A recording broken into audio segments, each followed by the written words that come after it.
Folks, look at this gorgeous macaroni and cheese. I'm going to show you a wonderful recipe and some different ways of approaching making an iconic dish. Today I wanted to do a video on macaroni and cheese. This isn't so much giving you just a recipe for macaroni and cheese. What we're going to do is take a look at the way macaroni and cheese is made. It's made many different ways. Some people just simply melt processed cheese into cooked macaroni and call that macaroni and cheese. And I guess in a way of thinking that is macaroni and cheese. It sure is. It's one way of doing it. Today I want to explore something different though. I want to make macaroni and cheese using whole heavy cream. Beautiful, wonderful cream. It's delicious. It's wonderful. It gives us that fat content that we're looking for and that mouth feel that is so needed with a good quality mac and cheese. Today we're going to look at a way of controlling the macaroni and cheese. You may be thinking, what do you mean by controlling macaroni and cheese? Come on, what is that? Okay, what I'm talking about here. If you've ever made homemade mac and cheese and then went back to get more from the pot, let's say 35 or 45 minutes later, and it had substantially thickened to the point that it's really not as good as it was earlier, then you know what I'm talking about here. To control it means to stop that thickening process. Now, generally, let me go back a little bit. When I was younger, I was a macaroni and cheese fiend, constantly eating it, just like any kid, okay? Kids love mac and cheese. Well, as I got older, I found out there's different kinds of mac and cheese and different variants in the cheeses and different flavors and textures and things like that. And so I really got into this. And so in learning different ways of making it, I came up with one which was pretty much my all-time favorite, but it has a shortcoming, and that is that thickening problem. The one I like to make is made similar to the way an Alfredo is made. You make your cheese sauce. It's a bit thin. You put that over the pasta. It soaks in, thickens. It's wonderful. So you have a neat product that way. But what I wanted to do was to fix it so that the moisture from the cheese did not soak into the pasta, thereby thickening the cheese and softening the pasta. So that's controlling it. We're going to stop all of that from happening by approaching this a different way. So I wanted to show and discuss two different basic ways of doing this mac and cheese. One is just like an Alfredo, and that's my favorite. I'll keep doing that. But the other one is a little bit better for parties and buffets and things like that. So if you're going to make mac and cheese, and you know it's going to be sitting in the pot for maybe 20 minutes or more as you're en route to the potluck dinner or the buffet or whatever it is that you're doing, well, you want something a little more stable. That's what I'm going to give you today.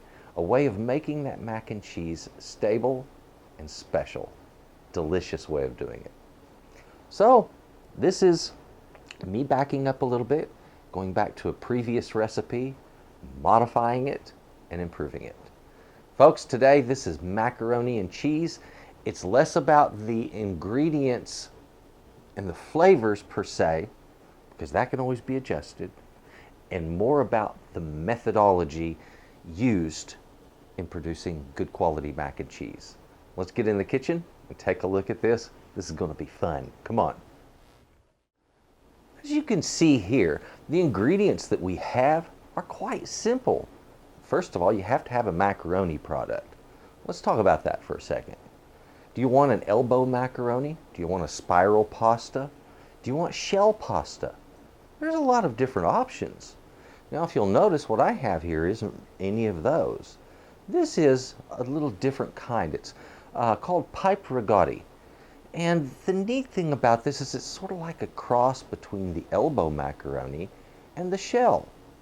The problem I have with shell macaroni is that, well, it nests one shell into the next, and you have these little clumps of pasta surrounded by cheese instead of each piece well saturated with cheese. If you're using elbow macaroni, that's pretty cool stuff. It works out. That's traditional. However, it's usually slick and it just doesn't hang on to as much sauce except for the inside of the tube. Well, there's the last, which is what I'm using here, and that's that pipe rigotti. It gives you that big open shape that kind of, it's like a spoon for cheese, and the closed end, and they don't really nest well together, but they're also not totally closed off, and they have these nice ribs. Now let's take a look over here, the cheese. Folks, the cheese that you pick for this is the one that you're going to want the most, all right? The cheese that you like going to. Now for me, I don't like a mild cheese because I don't like getting a macaroni and cheese that tastes kind of flat or dead. And mild cheeses, well, that's what they give you. If you're using a sharp cheese, that's that perky flavor. That flavor like you get in the national brands, whether it be the frozen kind or whether it be the box mac, they're using sharp cheeses and they're doing that on purpose. It gives you a little snappier flavor. And some companies, believe it or not folks, they actually put monosodium glutamate down in there to bring out more of that cheesy flavor. Don't be afraid of doing that if you decide you want to. It's not in these recipes, but you can add it if you so like. Other than what we have here with the macaroni and cheese, there's of course some cream. For this, I'm using heavy cream. It's whipping cream. Also, a little bit of salt. That's to salt that water and to bring out some flavor in the sauce. But remember that cheese also has salt in it. It's sodium rich. So don't be over salting. Well, it's pretty simple. The only other ingredients we need, a little butter, some oil, some flour for one of the two. This is a neat way of doing mac and cheese, and we're going to have fun. Let's get at it. Okay, as you can see here, I have a big mess. There is a lot of stuff out. And folks, normally you wouldn't have this much mess. You would have, for the first recipe, these 3 items and 2 pans. One to boil mac in, the other to make a sauce in. Just that simple. I've got extra pots out here because I'm doing 2 recipes and I wanted to do as much of a controlled comparison as possible. So what I'm going to do is we're going to make 2 sauces. The first sauce is going to be my basic sauce, which is just heat up the cream, melt the cheese in it, and boom, there's your sauce. And then I cook this to a firm al dente, meaning a little more al dente than you would normally want it. Okay, so then I take and combine the cooked pasta with the cheese sauce. The cheese sauce soaks into the pasta, making the final cook, which takes it to a regular al dente and thickens the sauce at the same time. Great, simple enough. The other one over here, we're going to be doing it different. We're going to be making a thickened sauce, and we're going to cook the macaroni to the proper level, and then we're going to treat the macaroni with some oil to prevent it from absorbing moisture. And that's going to be our kicker right there. That's that control point. So I need to get some oil out just for that purpose. Folks, for this you use any oil you want. You can use olive oil, peanut oil, vegetable oil, anything will work fine. Okay? We simply have to control moisture intake on this after it's cooked, and that's what that's for. So here we go. I'm going to get started heating some water, and as that's heating up, I'm going to make my sauces. Here's the thing. You can make these sauces in advance of the mac and cheese or the macaroni itself being cooked. The cheese will hold on the side as long as it stays covered, and it'll be fine. Okay? Now let's get busy cooking it up. I have hot water in my pots, and something I want to mention to you folks, if you're going to try to bring water to a boil, cover the pot. It'll come to a boil faster. You don't waste as much energy. Okay, and I'm going to start my cheese sauce now. I'm not going to do both at once. We're going to do one at a time. The water's over there heating, so that gives us plenty of time. First thing I want to do is put some heat under this. And I don't want too much heat. I want to heat this on kind of a medium low. And as soon as it starts to steam around the edges, just a little froth, and begin to give off a little steam, and when that happens, I'm going to start whisking in my cheese. Now folks, I'm beginning just to see a few light wisps of vapor, just some light steam coming off of this. And the minute I start seeing that, I just gently sprinkle in my cheese. and slowly allow it to melt. And remember, keep the heat low. Don't allow it to get too hot. Get the rest of this in there. Isn't that nice how quickly that has gone? As soon as this is melted in, this cheese sauce is ready to go. That was easier to make than you thought it would be, huh? Too simple for words? And that's what I use that spoon for. I use it to coat, and I look at it. Look at the appearance first. Now see how those specks are gone? Just a moment more of stirring. Oh, the mouthfeel is wonderful. It's smooth and creamy and saucy, and just the way it should be. Now what I do, this gets a lid, and it gets set aside until the macaroni is cooked. Okay, let's get the second sauce made. Now remember, this one is going to be our controlled thickened sauce, okay?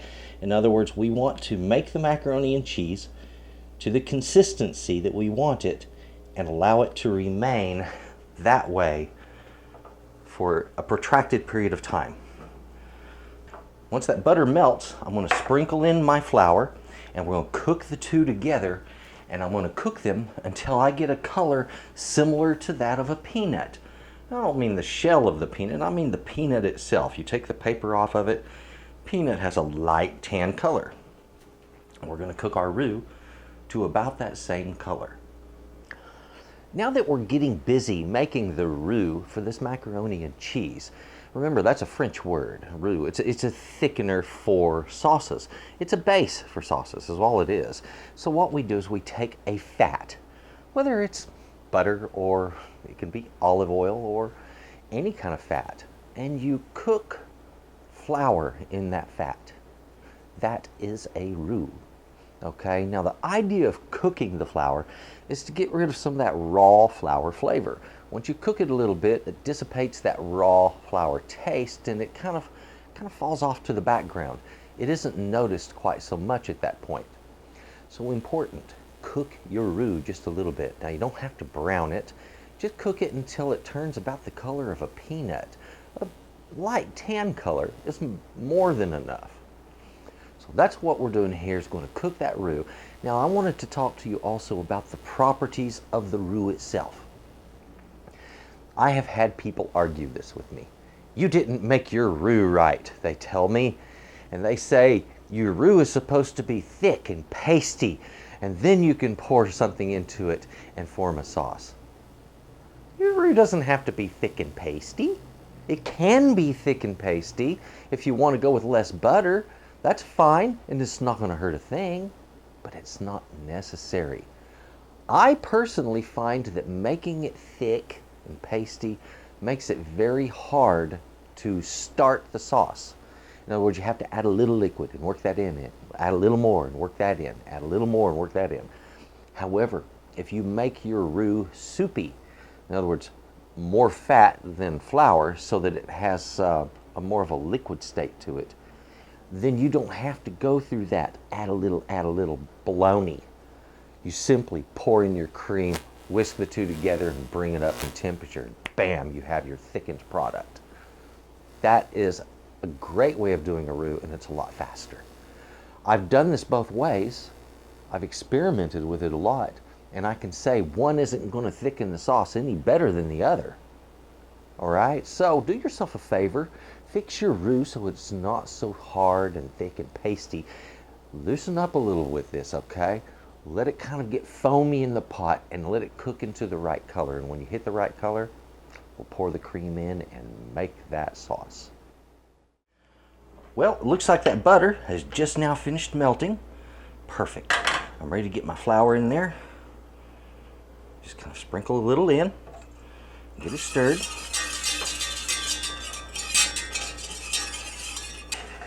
So I just wanted to show you how that works. Now you see how that comes together, and it's going to boil and foam up. Let it cook for just a little bit, just like that. I have a nice high rolling boil there. Let's add a little bit of salt. That's a half a teaspoon, another half teaspoon. There we go. And I'm going to put my pasta in here. Now folks, this is important. When you first put your pasta in, stir it. Just give it a bit of a spin. And do that a couple of times before you just let it go, okay? Over here, our roux. Let's take a look at him. His color's still real light, looking beautiful though. That's the way we need it, right there. I'll give that a few more moments. Get some salt in that. Get my pasta in there.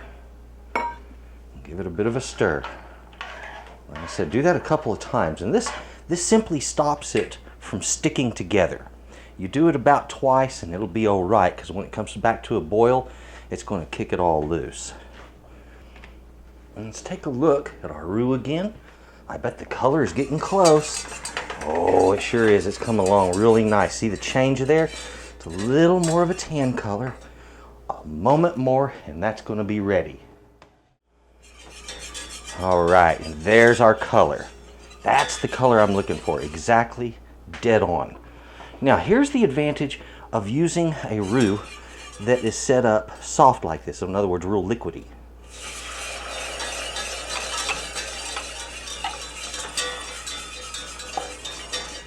As this comes up in temperature, the same way gravy does, that roux will thicken up.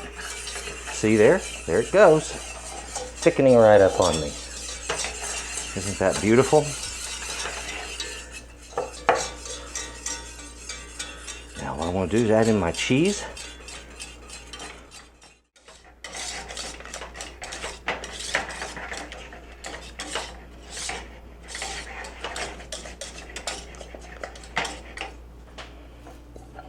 Last of our cheese right down in there. Now with this recipe, you're going to have to adjust it. You may have to add a little more cream. You can use milk also if you choose. You could even thin it with water, but I believe keep it rich if you can. Now folks, there we have it. That is our pre-thickened cheese sauce. So we have our thin cheese sauce in the back. This one's our pre-thickened. It is beautiful looking, but again, it's about the test. So let's see what we get here. First of all, look at that. Isn't that texture beautiful? Don't need that much. I'm gonna taste this.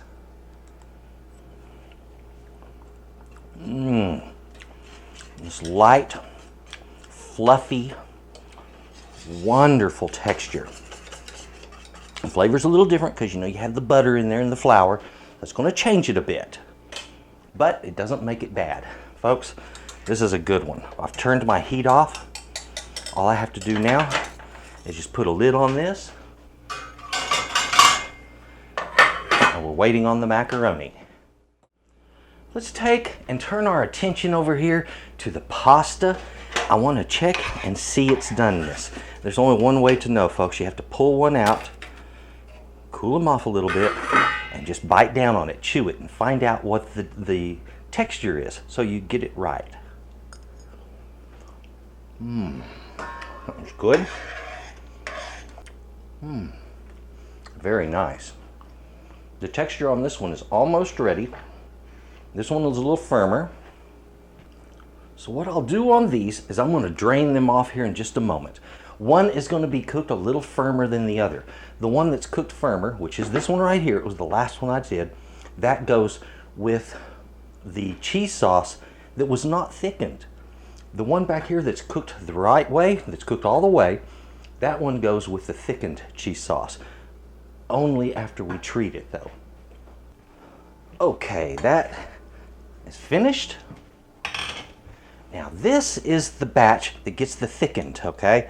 So I'm going to put my oil, drizzle oil right down over that freshly cooked pasta, okay? And I'm going to take that pasta and we're going to toss it in the oil, okay?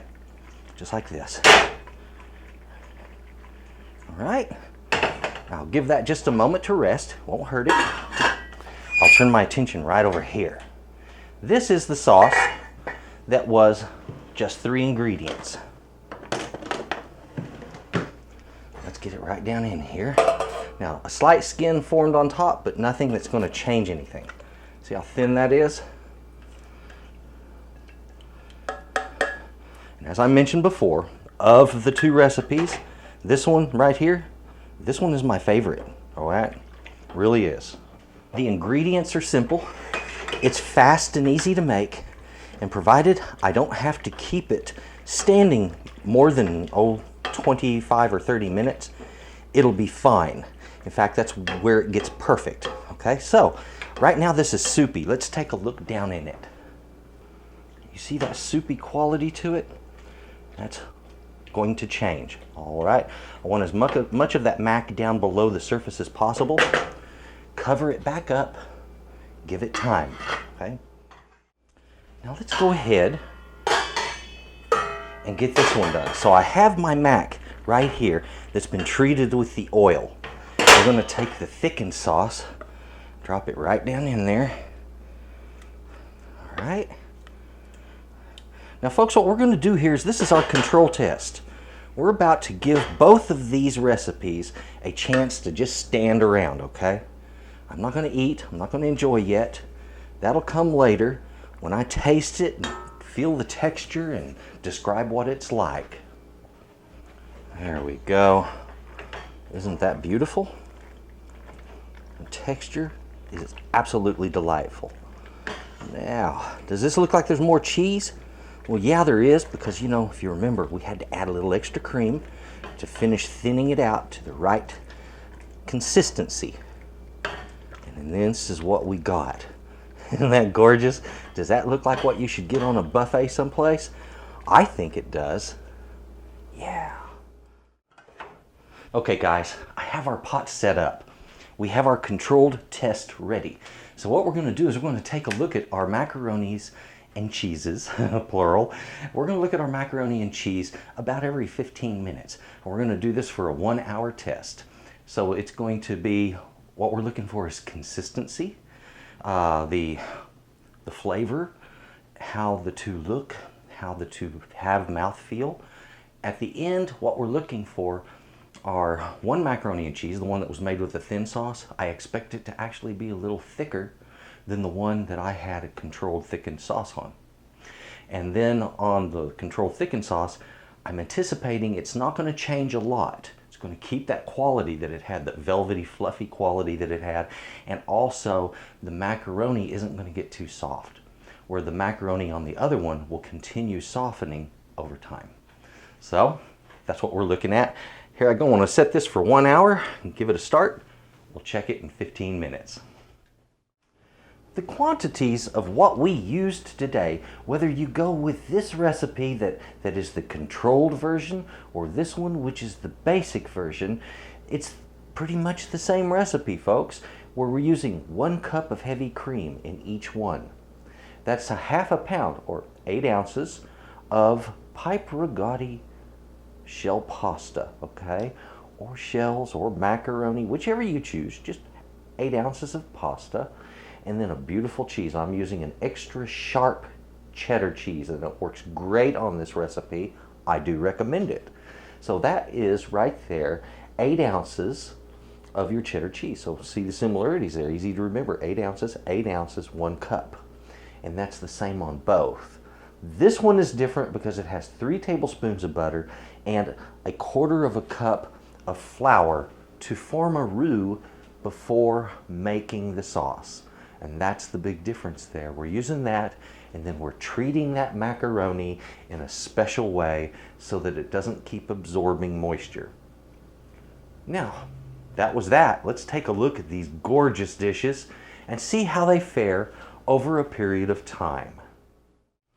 Okay, it has been actually almost 20 minutes. So we're going to take a look at the first one here. Remember this? This was the one that was not pre-thickened. But look at it now. So as you can see, for your average home meal, where you're going to be eating every bit of it right then, this is a neat option. It involves very few ingredients, a little less work, and gives a wonderful texture and good coating on the mac, okay? Let's take a look at the other one.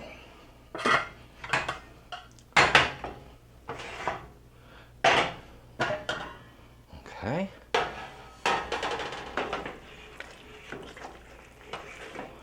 Now folks, I'll be straight up with you here. The texture on this is almost the same as it was. I think it absorbed just a slight amount of water in the macaroni, but not that much. So what I'm seeing here is a really neat option. Okay, we're going to cover these back up, give them another 15 minutes, and see how they fare. We are now 30 minutes in. First, let's look at the last one that we looked at, which is the one that we built to hold up over time, to not get too thick, hopefully. All right, and it has thickened some, but it's not unmanageable, and it's really nice. All of the mac is so well coated. And I want to mention, if you ever get something that's like this and you do want to thin it, add a little cream, stir it in well, you're okay, all right? It's not going to hurt a thing. Let's look at the other pot.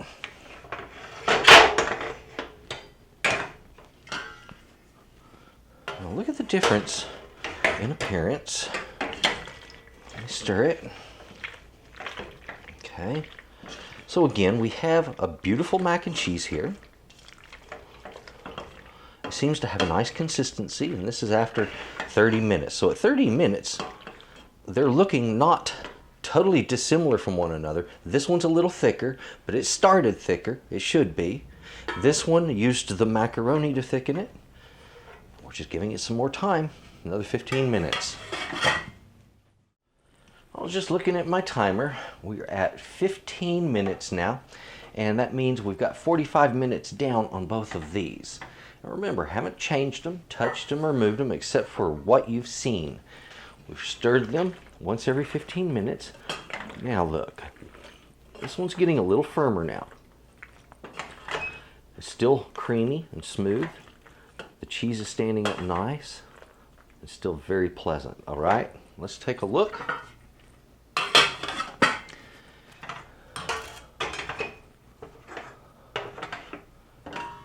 There we go. Look at our pre-thickened mac. Now again, we're looking at a situation where it's still thickening a little bit, but not bad. But it's holding up nice, and the sauce seems to be more of it on the surface relative to the other one. Okay, so there seems to be more cheese on the outside of the mac here. That's a nice thing. However, it's kind of losing some of its creaminess. And I would say on this one, maybe a little bit thinner to begin with, and slightly more oil on the mac, and maybe that would be resolved completely. All right, there we have it. 15 more minutes and we'll see the final product. Now folks, we are down to 5 minutes left, and I think at this point 5 minutes isn't going to make much difference in either of these, that we can see exactly what we need to see and what's going on. So I'm going to take a look right now. We're going to open these up. Let me just go ahead and turn this off. There we are. This one, which is my favorite recipe for myself, the simple one, as I told you it would get, gets kind of thick. See there? So it's lost a lot of that nice soupy quality that it originally had, and has gotten pretty much as thick or a little thicker than that one was originally. All right, so a lot of the moisture is right there in the pasta itself. I'm going to do my taste test. All right, I'm going to check for that texture.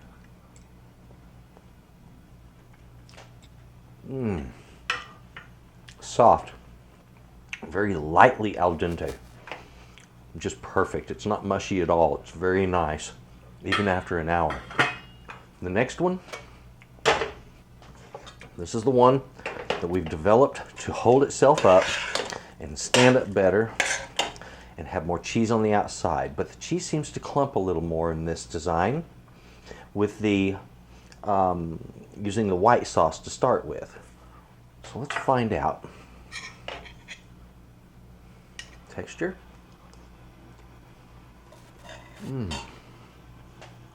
Okay. First off, pasta's slightly more cooked than in that one, but that's because I originally cooked it about a minute longer, right? Plus a little of this moisture soaking into it. Like I said earlier, I should have used a little more oil.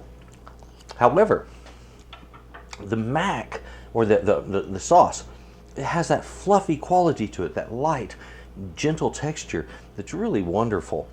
I don't think your guests are going to mind the appearance so much when they taste this and try the texture of it. It's wonderful. So try both of these and see which you like better, and go with whichever works the best for you. But there's two great ways of doing macaroni and cheese right here, and the cheese is strictly up to you. So you make it yours. Oh yeah, this is my favorite part of each and every one of these videos. Come to Papa.